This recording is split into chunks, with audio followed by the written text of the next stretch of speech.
Hi, I'm Mike Punter. I'm the Managing Director and owner of Parafix Tapes and Conversions Limited. We have a factory in Lansing and we have another one in Budapest in Hungary.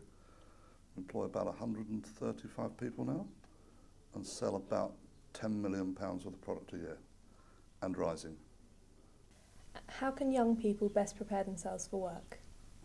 That's a great question because we obviously get a lot of CVs that come in and it's very difficult to differentiate on a CV who we should see or not. The advice that I give is think about how you can actually make your CV stand out. I give an example of my grandson who's 17 and we're trying to encourage him to develop his CV.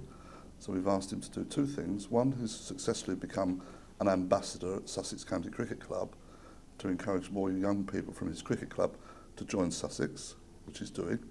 And secondly, he's got a job which is more interesting than probably, I shouldn't say this, stacking shelves in a supermarket. He's working on a farm. So he's learning a little bit about animal husbandry, health and safety. So he's differentiating himself. And I think prospective employees are looking for that. So think about differentiating yourself, really. What are the most important employability skills, in your opinion? Apart from education, what we're looking for is creativity.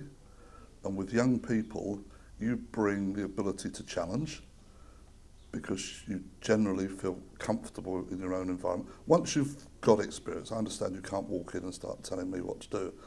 But once you're in the company and you feel comfortable in our presence and with the people, your work colleagues and things like that, be a little bit challenging. Why do we do this, boss?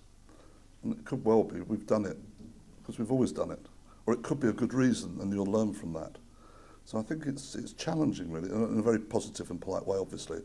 But I think don't be frightened of that because when you have young people around you, you're naturally inquisitive and challenging. So it's a great attribute for me. Do people stay in your company to progress or do they need to move on to further their careers? Again, this is interesting. When I bought the company, which was 10 years ago, I had to do a business plan to borrow the money from the bank. One of the things I had to do was a SWOT analysis, strengths, weaknesses, opportunities and threats. One of the great strengths of Parafix was a very low turnover of staff. People stayed. One of its weaknesses was a very low turnover of staff. And what I meant by that was we're very proud that people stay with us to the extent that people encourage relations to come and work for us. We've got a lot of family members. So that's positives. And if we weren't a good company, I guess they wouldn't do that. The reason I say that it's a weakness is you always need new blood or new ideas to come into a company. And one of the things we did, we went out into the community and found stakeholders that were interested in us. And one of them was the University of Brighton. And through them, we got involved in a KTP program, a knowledge transfer program. And Louise is a byproduct of that. She came as a KTP student on projects, and we liked her so much she stayed with us, and she has a job now helping us with our marketing. Again, she's young, she's creative, and she's challenged our website, and that's been updated from being very flat to more of a dynamic one. So that's what we're looking for, the creativity.